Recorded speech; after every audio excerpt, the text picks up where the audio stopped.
So the first step of the install is to sort of hang the fans on the top of the evaporative fins, and hopefully you've got one that lines up on either side that you can clip the unit onto.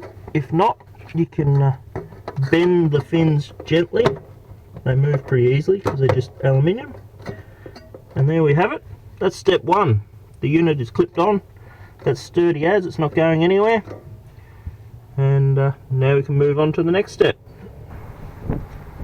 The next step is I've removed the fan vent grill from the lower section on the back of the fridge. When you look in there, you can see, hopefully, this white tube here. That's the drainage tube that we need to run the electrical cables in. Now mine's already got a bit of a crack and a hole there at the top, so I don't have to make an incision or anything else.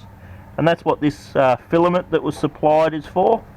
All I've got to do is feed it in there, which is a little bit tricky when I've got one hand on the camera and one on the filament. But we feed that in there, and hopefully it will go around and come up inside the fridge. So we'll go and have a look. And as you can see, I've removed the actual drip tray, and this is the pipe that was connected on the bottom of it, and there's that plastic filament that I pushed through from the back of the fridge. So that's what we need to connect our cable to. But before we do, if you pull the drip tray out like I have, you must remember to feed this cable through this hole in the drip tray, otherwise it won't be in the right spot. So we feed it through the drip tray. I can take the end of the cable and I can tape it onto this plastic filament, and then I can go around to the outside of the caravan and I can pull the cable through to the back of the fridge.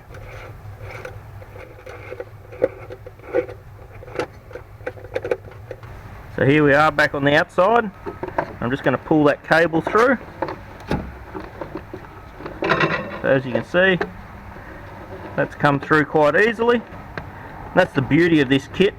Klevacool has thought of everything. To provide you with that piece of plastic filament as a draw wire is fantastic. Just one of the great little parts of this whole fan kit.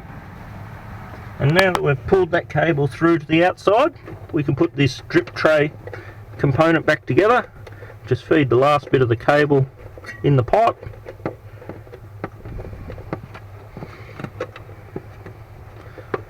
Make sure that the drip tray hose actually connects back onto the tray, and push it back into place. And I'll just go outside and I'll pull that little bit of excess, and that part will be done. So I'm not sure if you can see it or not, but the cable's come through there, and I've cable tied it to the drainage tube so that it can't move, and I've siliconed up the little hole where the cable came through the pipe, and then I've cable tied the cable following the existing cables that are in there. I've left a bit of a loop there as excess just in case I ever need it in the future, and I've followed the existing cables up, and it's pretty simple to reach down from the top vent hole and grab the cables, and I've just followed the existing ones up, cable tying it all the way, and then simply follow the instructions to fit the little connector thingies on the cable, and then I've fitted those to my external fan system as per the instructions stated. It's pretty straightforward. Now for simple testing of it, all I've got to do is on my external fans flick this little switch here across to test. Make sure there's nothing obstructing these fans, because they're going to get going. Now that should have put power onto the fans inside the fridge. We'll go check them out.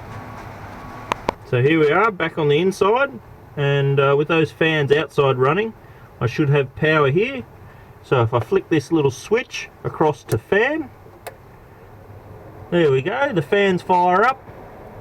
It reads the temperature that it's sensing at the moment on the little temperature probe just here, and those fans are running, not a problem in the world. And I believe if I flick it the other way, we have fans and a little blue LED light. So quite clearly you can see it's all functioning properly, and all is well. Now I just have to go outside and make sure I remember to put the switch on the external fans back into auto mode and reinstall the vent, and I'm completely done. So how easy was that, guys? Basically 3 main steps to install this internal fridge fan. The first one is to mount the fan unit to the evaporative fins here inside the fridge. The second one was simply to thread the cable through the drainage tube to the back of the fridge. And the third step is either connect the cables to the battery of your caravan, or in my case I connected it to an external vent fan system from Klevacool, and now I have a fully automated system inside the fridge as well. And this will be great on those hot summer trips when I want to make sure that all the products inside my fridge are kept at the same temperature. So there you have it. That was pretty simple, and another great product from Klevacool.